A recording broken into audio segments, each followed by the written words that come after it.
Hi everyone, my name is Amber, and I'm the Youth Services Assistant at the Boyle County Public Library, and today I'm going to be answering some frequently asked D&D questions. Question number 1. Can a specific race become a specific class? Yes. There are no racial restrictions on classes. A half-orc or lizard folk can become a wizard, an elf can become a barbarian, or other mixtures. Question 2. How do I multiclass? Multiclassing allows a character to gain a level in a different class, such as a fighter taking up a level in rogue. You can do this when you accumulate enough experience points to level up. There are 4 criteria you have to meet in order to multiclass. Number 1, your DM must allow it. Multiclassing is a variant rule, so it requires the DM to say if it is permissible. Number 2, you must meet the ability score requirements of your own class. Number 3, you must meet the ability score requirements of your new class. And number 4, you must not exceed 20 cumulative levels in all of your classes. The 20th level is the cap for player characters. Question 3. What are hit points? Hit points are more than just your physical hardiness. They are an abstraction of all the aspects that go into determining how much you can put up with before being knocked unconscious. These include, but are not limited to, stamina, mental resilience, martial skill, and luck. Being hit in combat doesn't necessarily mean that your character is physically struck, unless you and your DM choose to have that be the case, as may be appropriate because the attack has a rider such as an additional poison damage, or because it was a critical hit. Question 4. I critically succeeded my check. Now what?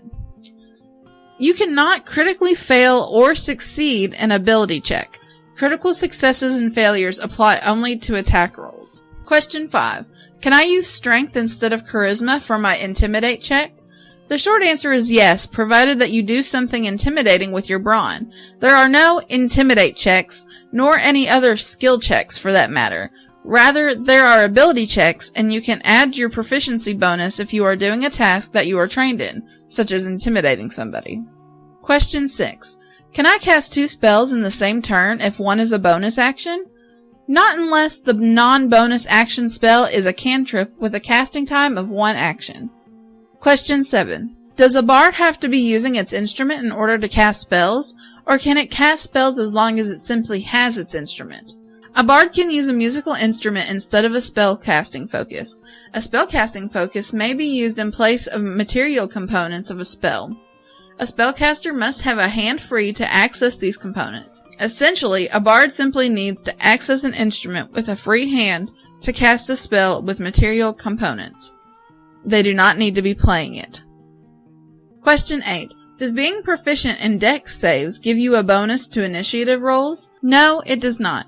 An attribute check, which an initiative check is not the same as a saving throw. Proficiency with one does not grant proficiency with the other.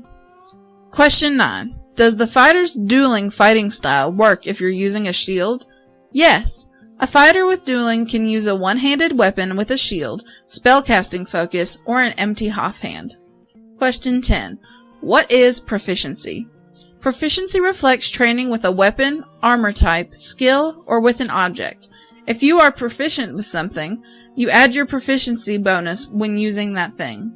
Proficiency and proficiency bonus are not the same thing. Thank you all so much for watching How to Play D&D, and I hope you all have enjoyed it and learned something along the way.